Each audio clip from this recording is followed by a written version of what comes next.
estamos en el estudio del libro de Samuel, Saúl, ¿cierto? El rey de Israel ha sido ya desechado por Dios, ¿cierto? Lo vimos eso en los estudios pasados. Y fue desechado por desobediencia por el Señor, ¿ya? Y el reino, dice, le fue quitado a él.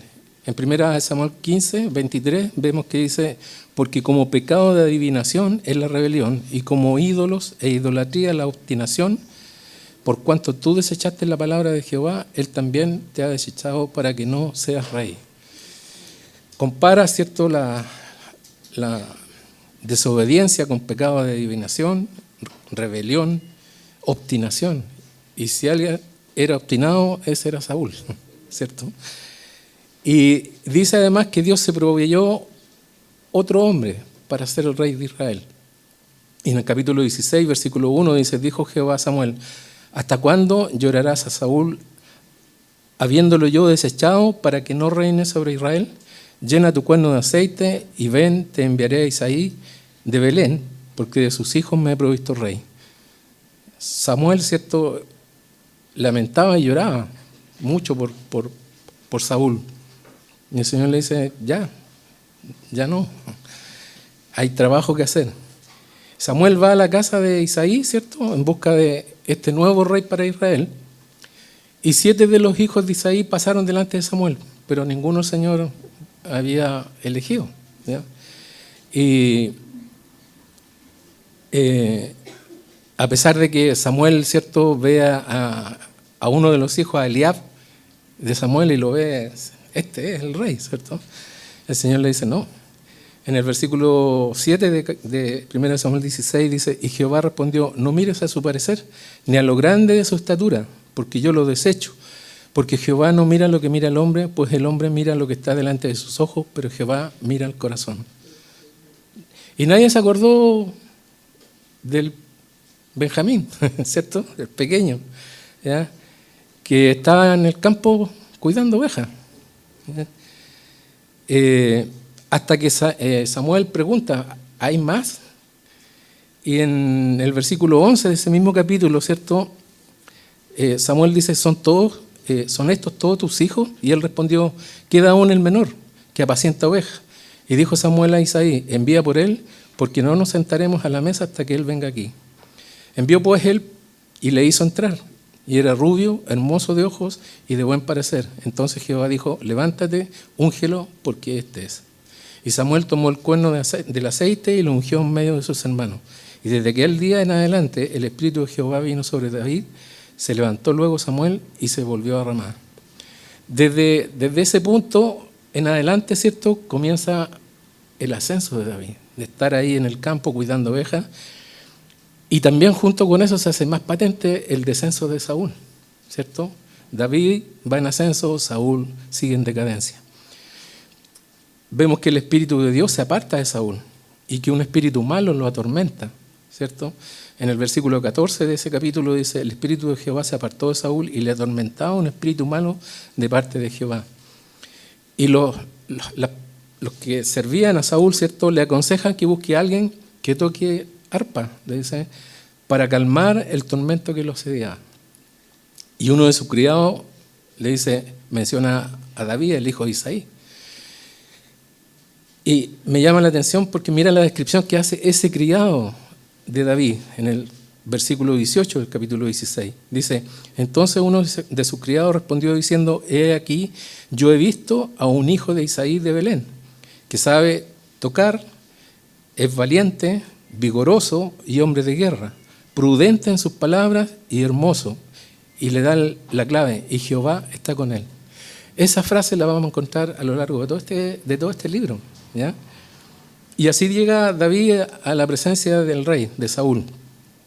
Y es usado por Dios para traer alivio a Saúl en esos momentos de crisis que tenía, ¿ya? En el versículo 23 dice, y cuando el espíritu malo de parte de Dios venía sobre Saúl, David tomaba el arpa y tocaba con su mano, y Saúl tenía alivio y estaba mejor, y el espíritu malo se apartaba de él. La semana pasada, ¿cierto?, vimos cómo David vuelve a salir a escena enfrentando y venciendo a este gigante, Goliat, ¿cierto? Davidcito nos enseñó en el estudio pasado sobre él, que había desafiado, dice, y atemorizado a todo el pueblo de Israel. Por 40 días los desafió. Nadie fue capaz de salir, ni siquiera el rey. ¿Ya? Todos estaban escondidos. Y David lo enfrenta, ¿ya? Y lo enfrenta con una honda y una piedra. Nada más. Pero sabemos quién está detrás de eso, ¿cierto? Y así llegamos a este capítulo 18 y 19, que vamos a ver si logramos pasarlo, que nos presenta la figura de este David que emerge, ¿cierto?, como un líder militar que gana renombre dentro del pueblo, en medio del pueblo, se gana el cariño del pueblo. Y por otro lado, vamos a ver la reacción de Saúl, el rey, una reacción hostil hacia David, que vamos a ir revisando. Versículo 1 del capítulo 18 dice: aconteció que cuando él hubo acabado de hablar con Saúl, el alma de Jonatán quedó ligada con la de David y lo amó Jonatán como a sí mismo. Imagínate la escena. Dejamos a David en el capítulo 17 de la semana pasada. Acaba de matar a este gigante Goliat, ¿ya? Y lo llevan delante de Saúl. Lo presentan ahí. David se presenta delante de Saúl y aún tiene la cabeza del filisteo en su mano, ¿cierto? Recuerdan que con la misma espada del filisteo le cortó la cabeza y lo llevan delante de Saúl y él va con la cabeza del gigante en su mano. En el capítulo 17, versículo 57 dice: y cuando David volvía de matar al filisteo, Abner, que era el general de Saúl, lo tomó y lo llevó delante de Saúl, teniendo David la cabeza del filisteo en su mano. Y le dijo Saúl: muchacho, ¿de quién eres hijo? Y David respondió: yo soy hijo de tu siervo Isaí de Belén. Seguramente Saúl le preguntó muchas cosas más. Y también David debe haber compartido muchas cosas con Saúl en esa conversación, que no sabemos más allá. Probablemente le compartió de su relación con Dios. Ya lo había hecho anteriormente, en el capítulo 17, ¿cierto? Ahí dice: dijo Saúl a David, cuando se iba a enfrentar con este filisteo, no podrás tú ir contra aquel filisteo. Fíjate, él ya lo conocía, y ahora está preguntando: ¿quién es? ¿Quién eres tú? Su mente no estaba muy bien. Dice: no podrás tú ir contra aquel filisteo para pelear con él, porque tú eres muchacho y él un hombre de guerra desde su juventud. Y mira lo que respondió David.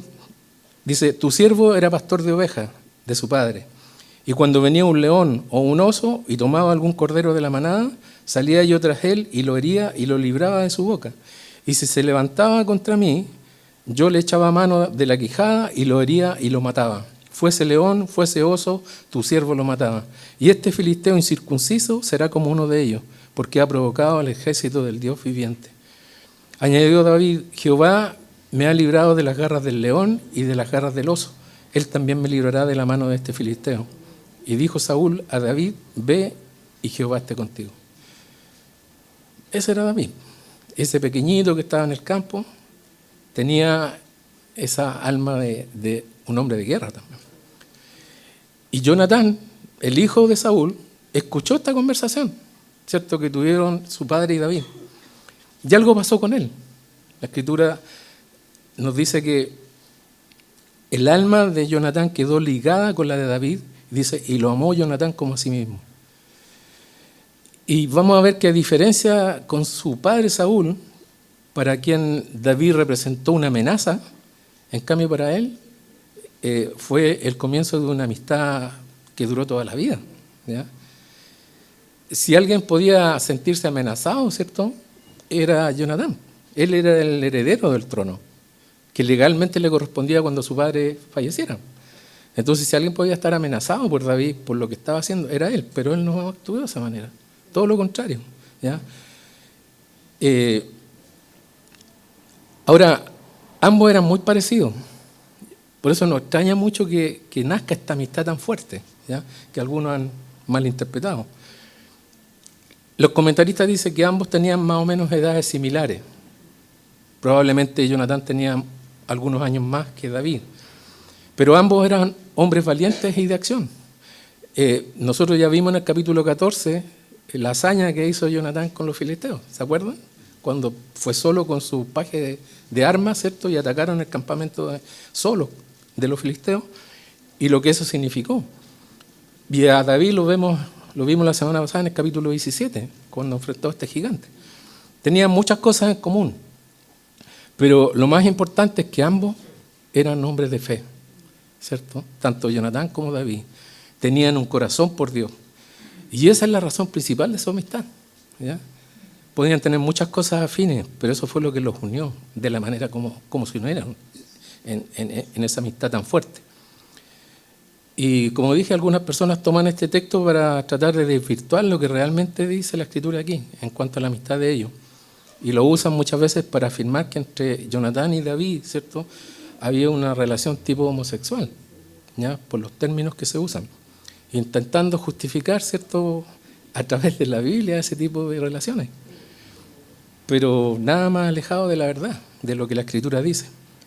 Aquí lo que podemos ver es un ejemplo del amor que Jesús habló a sus discípulos. Eso es lo que vemos aquí. En Juan 13, versículos 34 y 35 dice: un mandamiento nuevo os doy, que os améis unos a otros, como yo os he amado, que también os améis unos a otros. En esto conocerán todos que sois mis discípulos, si tuvierais amor los unos por los otros. Eso es lo que estamos viendo aquí, cumplido en estos dos hombres. El tipo de amor que Jesús desea ver en todos los que le siguen, ¿ya?, en todos sus hijos. Versículo 2 de capítulo 18 dice: y Saúl le tomó aquel día y no lo dejó volver a casa de su padre. E hicieron pacto Jonatán y David, porque él le amaba como a sí mismo. Y Jonatán se quitó el manto que llevaba y se lo dio a David y otras ropas suyas, hasta su espada, su arco y su talabarte. Talabarte era el cinturón, ¿ya? Y hicieron este pacto que duraría toda la vida, ¿ya? Mira lo que dice en 1 Samuel 20:42, adelantándonos un poquito allá. Dice: y Jonatán dijo a David: vete en paz, porque ambos hemos jurado por el nombre de Jehová, diciendo que Jehová esté entre tú y yo, entre tu descendencia y mi descendencia, para siempre. Ese era el pacto que ellos tenían. No solamente los afectaba a ellos como amigos, sino que también a sus descendientes. Y vamos a ver que David fue fiel con eso. Más adelante lo vamos a ver en los capítulos que siguen, ¿ya? Vemos aquí el corazón de Jonatán como un hombre de Dios, ¿ya? Él está viendo y reconociendo algo que su padre también sabe. Saúl ya sabe que Dios ya no está con él, que ya lo cortó, que le quitó el reino. Y está viendo que Dios levantó a ese hombre que el Señor quería levantar.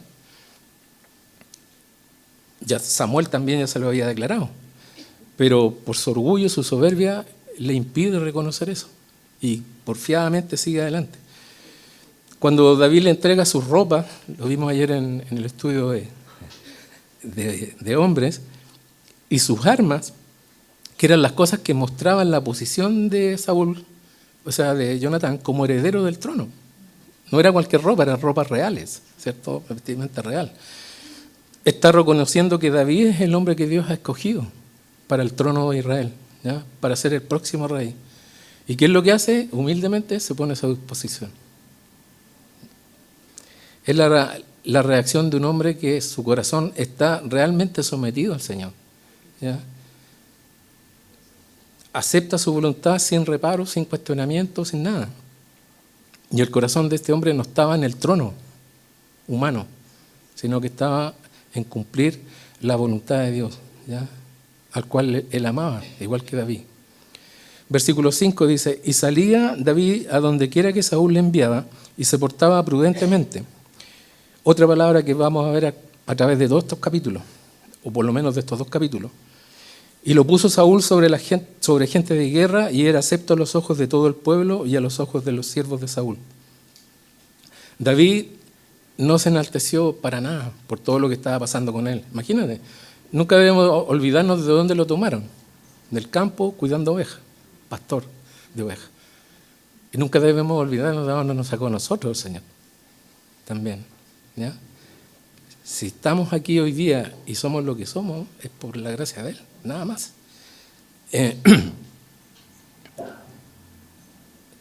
de un simple pastor de ovejas, como digo, ahora está en medio de la realeza en Israel. Y aún así, David se sometía a Saúl y servía fielmente, dice la Escritura, en obediencia a todo lo que Saúl le mandaba. No cuestionaba nada. Saúl le decía, haz esto, allá iba, ¿ya? Y dice que actuaba además en forma prudente, o sea, actuaba con sabiduría, ¿ya? Con sabiduría de Dios, ponderando bien las cosas que él tenía que hacer, ¿ya? A diferencia de Saúl, que era un hombre impetuoso, ¿cierto? Tomaba decisiones y después tenía que arrepentirse de esas decisiones mal tomadas. David no era así. Él ponderaba las cosas de buena manera, con sabiduría de Dios, para no tener que tomar decisiones que después le trajeran tener que retractarse de lo que había hecho. Era un hombre que vivía su vida en total dependencia de Dios.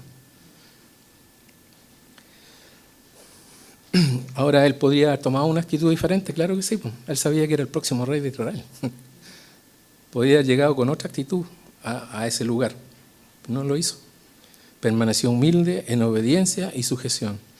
¿Y qué hizo? Dejó que Dios fuera el que lo llevara en todas las cosas que estaban pasando con él y todos los eventos que iban a suceder más adelante. Él se mantuvo siempre igual. ¿Y cuál fue el resultado de su forma de actuar? Fue ascendido a una posición más alta, militarmente, ¿cierto? De mayor rango, mayor responsabilidad. Le dieron gente a cargo, soldados a cargo. Algunos dicen que era capitán, otros hablan de un general, a pesar que es difícil. Abner era el general de ejército, pero puede haber más de un general. Pero fue una posición elevada dentro de las tropas de Saúl, ¿cierto?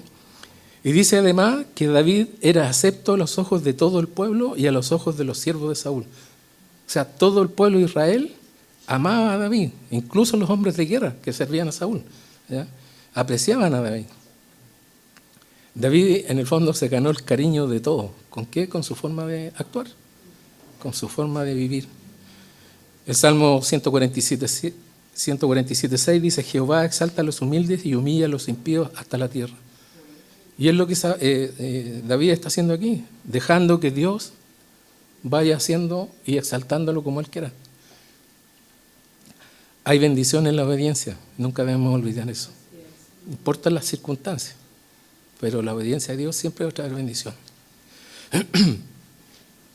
Y David no solo se mantuvo humilde y en obediencia cuando los tiempos eran buenos, como va hasta aquí, va en pleno ascenso, sino que vamos a ver el versículo siguiente, que cuando llegaron los tiempos difíciles, él no cambió de actitud, ¿ya? Nunca lo vimos como una víctima, ¿no? Él mantuvo siempre su misma actitud.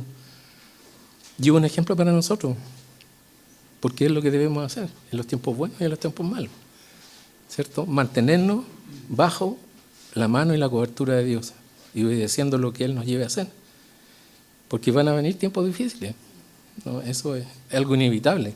Tenemos dos opciones: o nos sometemos bajo la palabra de Dios, ¿cierto? Y lo que Dios dice, o tomamos la cosa en nuestras manos y caminamos por nuestra cuenta, que es lo que hizo Saúl.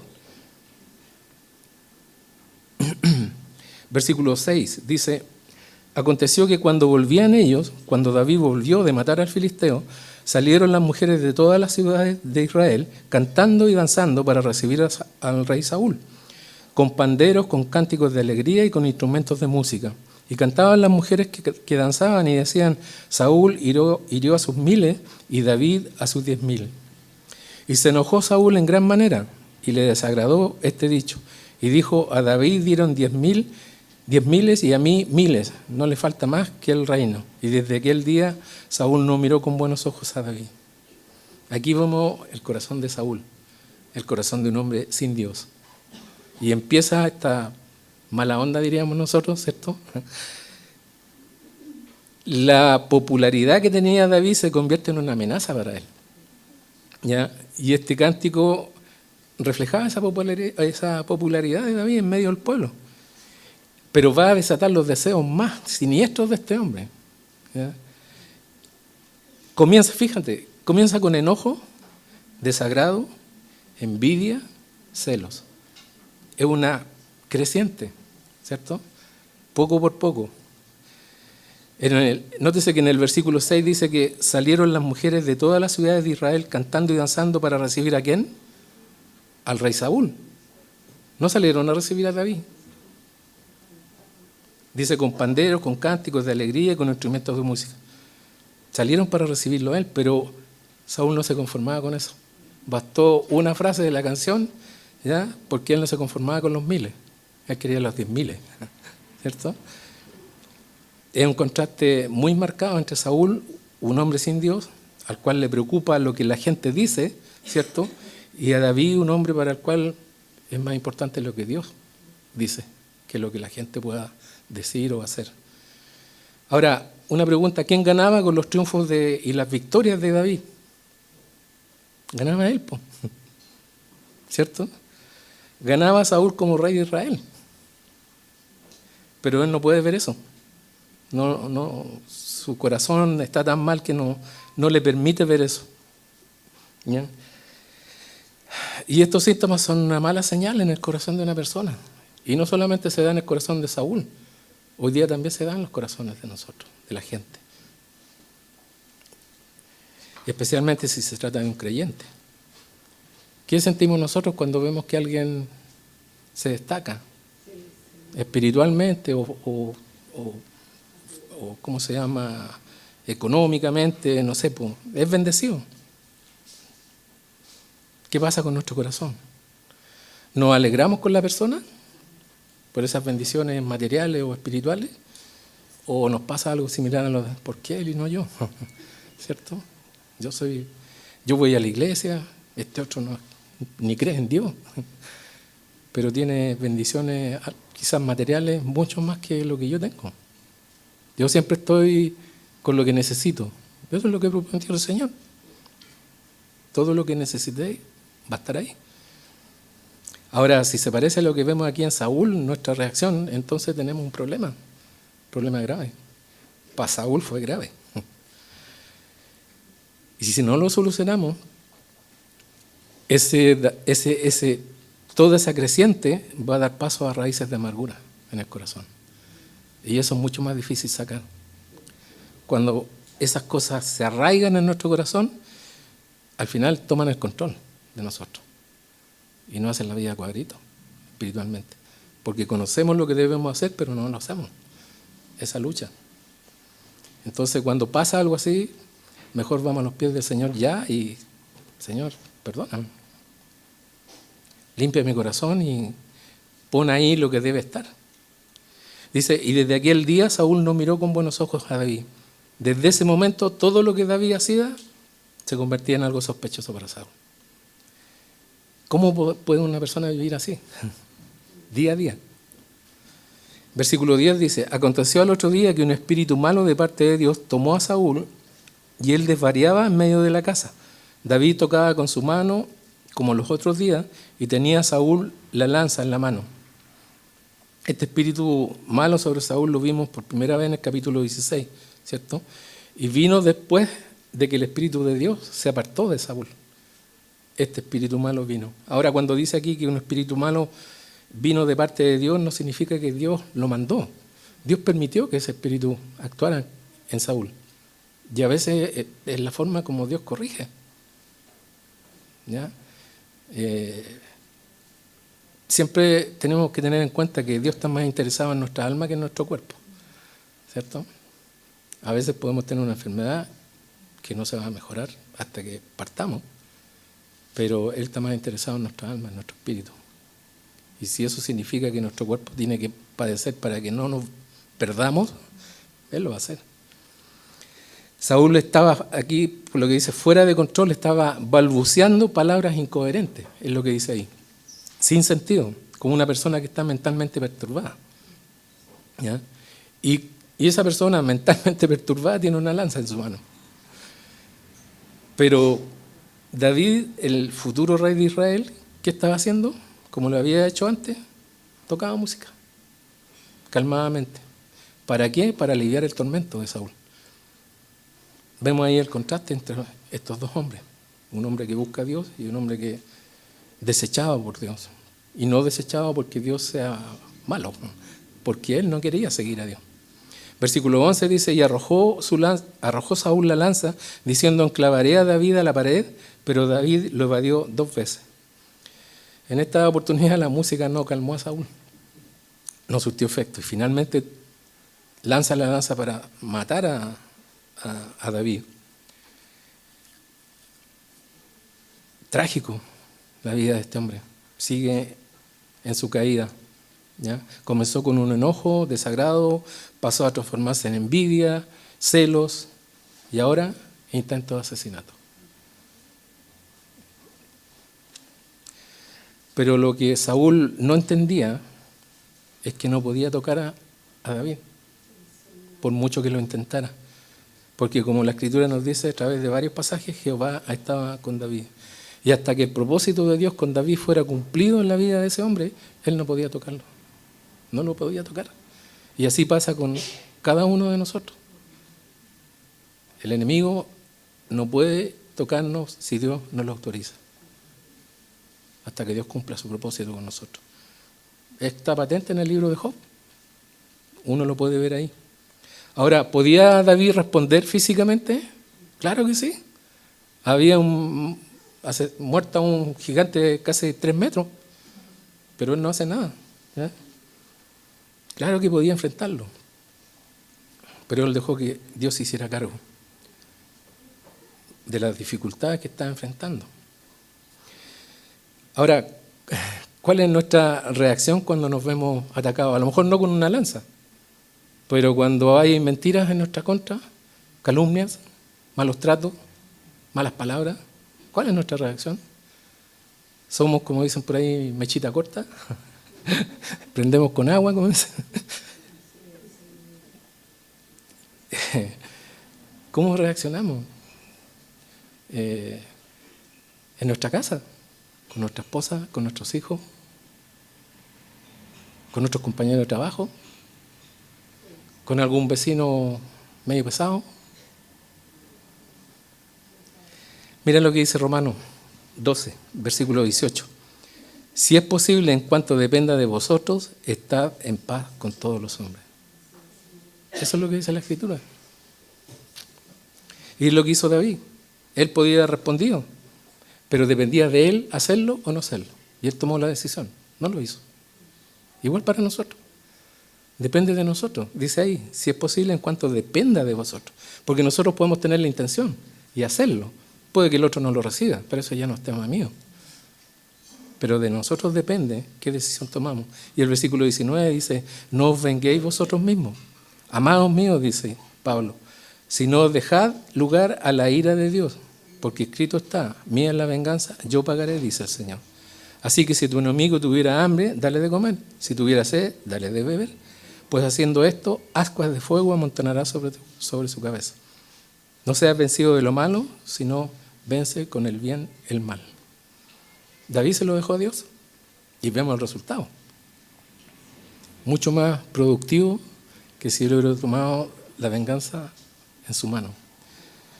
Versículo 12 de 1 Samuel 18 dice, mas Saúl estaba temeroso de David, por cuanto, nuevamente, Jehová estaba con él. Él sabía y se había apartado de Saúl. Sabía que Dios estaba con David y sabía que Dios se había apartado de él. No era algo desconocido. Por lo cual Saúl lo alejó de sí y le hizo jefe de 1000. Y salía y entraba delante del pueblo. Fíjate, él sabía cuál era su posición. Dios me dejó, está levantando a David. Y por esta razón dice que apartó a David de él. Y una forma de hacerlo, ¿cuál era?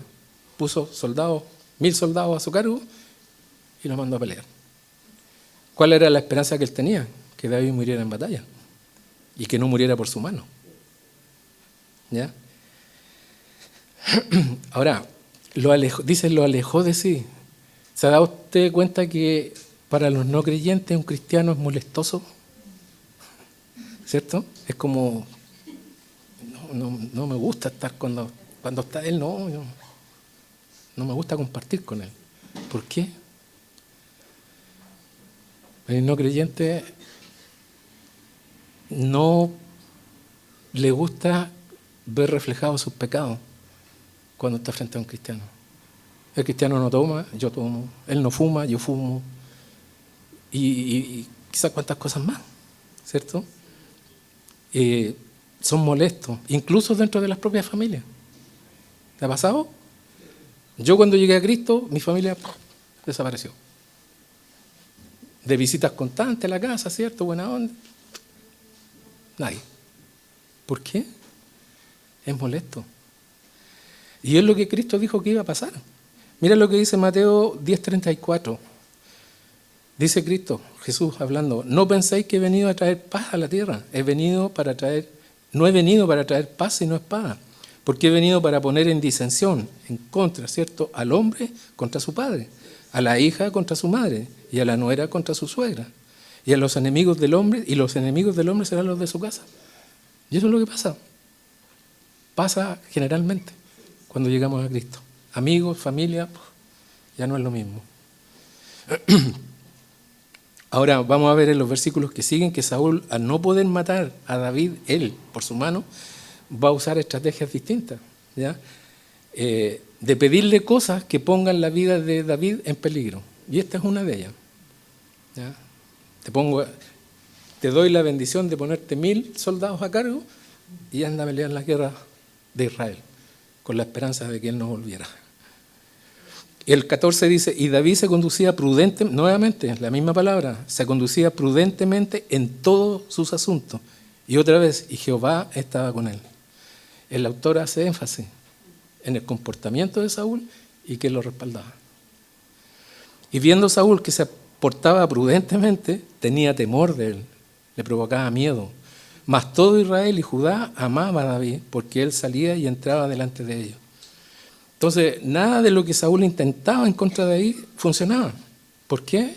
Porque Jehová estaba con él, ¿ya? Por el contrario, David seguía haciendo cosas prudentemente, con sabiduría, Dios lo seguía elevando.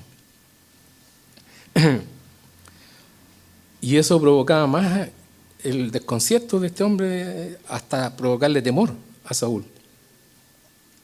Yo me imagino Saúl con todo lo que es, o sea, si a ti te tiran una lanza 2 veces para matarte, a lo menos yo creo que hay una reacción. Y me imagino Saúl, ¿por qué no reacciona?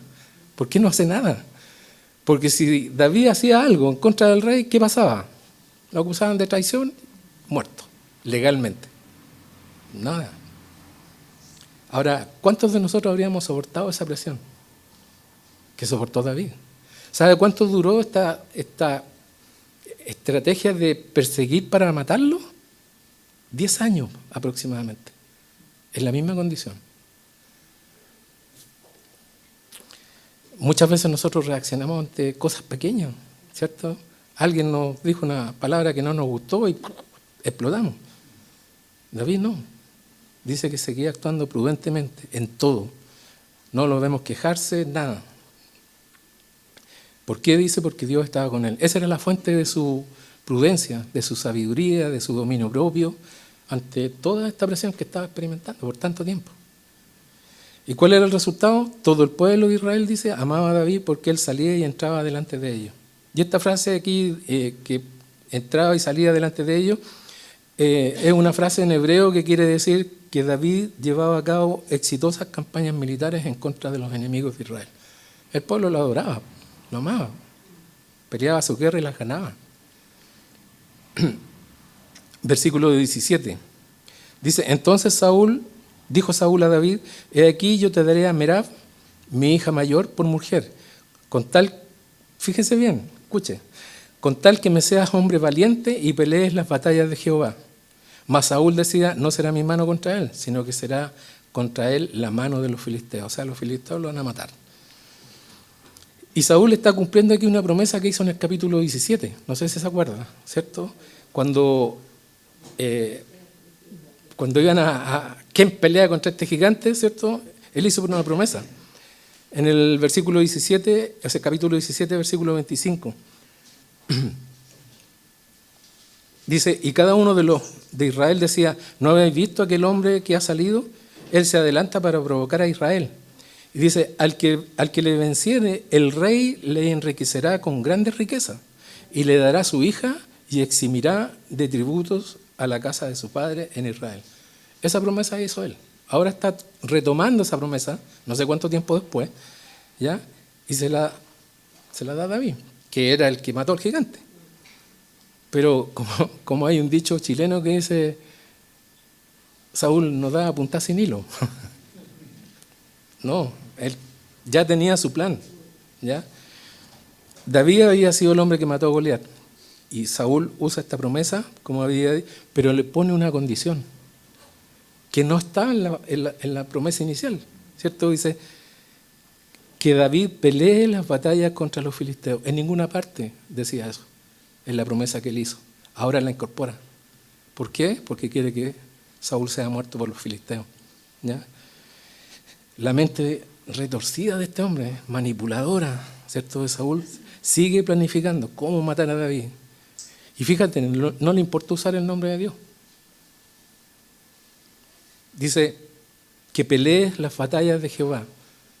Típico, metemos al Señor entre medio para que suene espiritual, ¿cierto?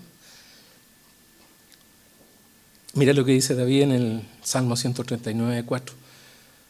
Todavía no tengo las palabras en mi lengua y tú, Señor, ya sabes lo que estoy por decir. Dios conoce todo, ¿cierto? Y este hombre no tiene en cuenta eso, ¿ya? Habla como si Dios no estuviera presente y no supiera lo que él está tramando. Totalmente alejado del Señor. Ahora, ¿cuántas veces nosotros planificamos cosas, o decimos cosas, hablamos cosas como si el Señor no estuviera presente? Dice que Él conoce nuestra palabra antes que salga de nuestra boca. Y eso significa que conoce mi mente, conoce mi corazón. ¿Qué es lo que hay ahí? Interesante. Versículo 18 dice, pero David respondió a Saúl, ¿quién soy yo o qué es mi vida o la familia de mi padre en Israel para que yo sea yerno del rey? Fíjate cómo es de humilde David. Un pequeño repaso nomás. Era un héroe nacional, David, ¿ya? Él había matado al gigante Goliat que nadie se atrevió a enfrentar. Había matado miles de filisteos en batalla. Su fama se había extendido por todo Israel. Las mujeres de todo Israel le cantaban canciones en honor a él, ¿ya? Era amado por todo el pueblo. Era amado por las tropas que estaban al servicio de Saúl. Y el hijo del rey lo amaba como a sí mismo. Pero él dice, no se considera digno de ser el yerno del rey Saúl. Así era David. Por algo dice la Escritura que era un hombre conforme al corazón de Dios. Dice el versículo 19, y llegado el tiempo en que Merab, hija de Saúl, se había de dar a David, fue dada por mujer a Adriel Meolatita. Y aquí hay más de una interpretación para este matrimonio fracasado, por decirlo de alguna manera. Algunos creen que David, al no considerarse digno, ¿cierto?, de ser el yerno, rechaza este matrimonio, ¿ya? Y hay otros que creen que Saúl maliciosamente retiró la oferta de matrimonio de David y se la dio a este otro hombre en casamiento, para que David reaccionara de alguna forma en contra de Saúl y poder así matarlo legalmente, por decirlo de alguna manera, acusándolo de traición. Cualquiera de estas dos posiciones, la que sea la correcta, David no cayó en esta nueva trampa que Saúl le está tendiendo. Versículo 20, pero Mical, la otra hija de Saúl, amaba a David y fue dicho a Saúl y le pareció bien a sus ojos. Dijo, aquí está, ahora sí. Y Saúl dijo, yo se la daré, fíjate lo que dice, yo se la daré para que le sea por lazo. Ya está la mala intención ahí, de nuevo, ¿ya? Y para que la mano de los filisteos sea contra él. Dijo pues Saúl a David, por segunda vez, tú serás mi yerno hoy. Y mandó Saúl a sus siervos, fíjate, aquí incorpora a los siervos. Ya tiene a la primera hija, a la segunda hija, ahora los siervos. Hablar en secreto a David diciéndole, he aquí el rey te ama y todos sus siervos te quieren bien. Sé pues el yerno del rey. O sea, vayan y convénzanlo para que él se case con la segunda hija. Los criados de Saúl hablaron estas palabras a los oídos de David y David dijo, ¿os parece a vosotros que es poco ser yerno del rey, siendo yo un hombre pobre y de ninguna estima? O sea, y los criados de Saúl le dieron la respuesta diciendo, tales palabras ha dicho David. Ahora, Saúl va a usar a su segunda hija para tender una nueva trampa a David. ¿Ya? No logró lo que quería con la primera, ¿ya? Pero con la segunda lo va a intentar. Y maquina este nuevo plan, ¿ya? Manda a sus siervos, todo. Pero fíjate que una nota al margen, Mical finalmente sí, a pesar que se casó con David y todo, sí fue un lazo para David.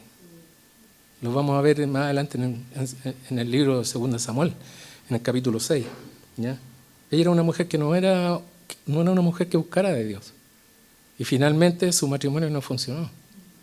¿Ya?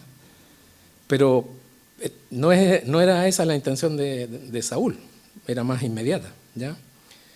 David, humilde como era, insiste en que él no es digno de ser el yerno del rey. Y además agrega un detalle aquí, dice: yo soy un hombre pobre y de ninguna estima. David dice: yo no pertenezco a la realeza, ¿cierto? Soy un hombre pobre y de ninguna estima. En el fondo David dice: no soy nadie yo para estar en esa posición. En esos tiempos, cuando un hombre se casaba, ¿cierto? Debía pagar lo que se llamaba una dote, ¿cierto? Al padre de la novia. Y la dote dependía de qué tan importante era la novia. Y su familia, digamos, socialmente y económicamente. Mientras más importante era la novia, más alta era la dote. Y David está diciendo aquí: yo no tengo ni uno. No puedo pagar esa dote, ¿cierto? Y David provenía de una familia humilde. Y la novia era la hija del rey. Entonces, ¿por dónde? Saúl sabía esto y mira lo que hace. En versículo 25. Y Saúl dijo: decida David, el rey no desea la dote. Generoso. Sino siempre pucio de los filisteos. Cambió la dote por los siempre pucios de los filisteos. ¿Y qué tenía que hacer David para tener esos siempre pucios? Tenía que matarlos primero. ¿Cierto? No era voluntario. Para que sea tomada venganza de los enemigos del rey. Pero Saúl pensaba hacer caer a David en manos de los filisteos, nuevamente. Cuando sus siervos declararon a David estas palabras, pareció bien la cosa a los ojos de David. David dijo: 100 filisteos, pan comido. Dijo: pareció bien la cosa a los ojos de David para ser yerno del rey. Y antes que el plazo se cumpliese, se levantó David y se fue con su gente y mató 200 hombres de los filisteos. Y trajo a David los prepucios de ellos. Ahora tú dices: ¿cómo? Bueno, y los entregó todos al rey a fin de hacerse yerno del rey. Y Saúl le dio a su hija Mical por mujer. No solamente le llevó los 100, le llevó 200, ¿ya? Y 200 filisteos. Ahora, piensen ustedes un poco cómo está David como parte de Israel, ¿cierto? Subiendo y todo, famoso y todo lo demás, pero cómo está con los filisteos. Los filisteos lo querían. Donde lo encontraran, ha matado a mucha gente.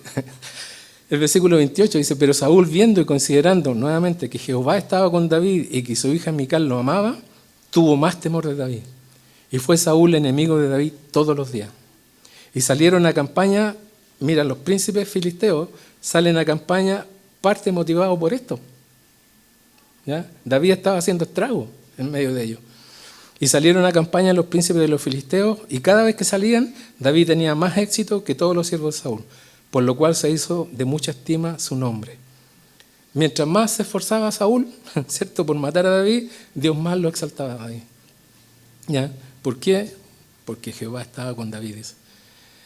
En Santiago 4:6 dice: Dios resiste a los soberbios y da gracia a los humildes. Así es, así es. Y usted puede ver eso en la vida práctica. Cuando usted está sometido a cosas que no son buenas para uno, y uno mantiene una posición como la mantuvo David, Dios obra. Yo tuve una experiencia dentro de mis años laborales de tener buenos y malos jefes, pero de cada uno de ellos aprendí algo. Fueron casi 40 años trabajando. Pero tuve uno en particular que no era mala persona, pero como jefatura era muy malo. Con decir que a mí me daban náuseas llegar a trabajar, a ese punto. Llegaba en la mañana y fue un tiempo largo, no recuerdo cuánto tiempo. Y bueno, mi señora sabía, Mónica sabía. Bueno, en las manos de Dios. Empezamos a orar por la situación, no por algo en particular, por la situación simplemente. Y me recuerdo que al poco tiempo, en una reunión con una empresa de servicio, se manda el numerito. Estaba un gerente de producción y un gerente de venta. Y se mandó un número feo. Explotó con todo. Una cuestión que no tenía caso en una reunión. Pasó. Ya, pasó todo ahí. Lo único que hizo esta persona, que lo encontré muy prudente también, como vemos, dijo, mira, así no podemos conversar, dijo, así que nosotros nos retiramos. Y se fueron. Pasó tiempo, meses, y de repente, ¡pum!, lo sacaron. Lo mandaron a otra unidad.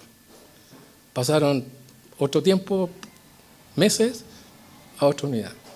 Pasó otro tiempo y ¡pum!, para afuera. Y se fue. Yo podía haber ido a Recursos Humanos y haber puesto un reclamo. Por trato, por maltrato. Pero dejé las cosas en manos de Dios. Y Dios hizo lo que quería hacer. Y se terminó la presión sobre mí sin hacer nada más que dejarlo en las manos de Dios. Por eso digo que Dios va enseñando a medida que nosotros vamos caminando, de cómo actuar en las distintas situaciones que se nos presentan. Y la Biblia es nuestro manual, como dijo alguien, ¿cierto? Hace poco. Es nuestro manual de vida. ¿Ya? Y nos enseña cómo debemos hacerlo. Saúl está viendo que Dios estaba con David y aún así él fue enemigo de David toda su vida. Y ahora en el capítulo 19 no vamos a alcanzar a verlo porque estamos casi en la hora. Pero mira, en el capítulo 19 vamos a ver 4 intentos más de Saúl por matar a David, ¿ya? Que nos muestran cómo el corazón de Saúl se va poniendo cada vez más duro. Y su orgullo y su soberbia lo alejan cada vez más de Dios. Y vamos a ver también ahí en ese capítulo 19 la intervención de Dios a través de personas que cuidan a David, usados por Dios para evitar que los planes de este hombre funcionen. En los versículos 1 al 7 vamos a ver que interviene Jonatán en favor de David. En los versículos del 8 al 10 es por la propia diligencia de David, ¿ya? Que fracasan los planes de Saúl. En el versículo 11 al 17 vamos a ver que está la hija de David, Mical. Y en el 18 al 24 vamos a ver que interviene Samuel, también en beneficio de David. ¿Cómo Dios articula todo? ¿Para qué? Para proteger ¿a quién? A su ungido. ¿Cuál era el propósito de Dios con David? Era el futuro rey de Israel. Y nada le iba a pasar hasta que no llegara a donde Dios quería llevarlo. ¿Por qué? Porque su corazón estaba sometido al Señor. Esa era la razón, ¿ya? Lo vamos a dejar hasta aquí y le dejamos la tarea al pastor. Vamos a orar, hermano.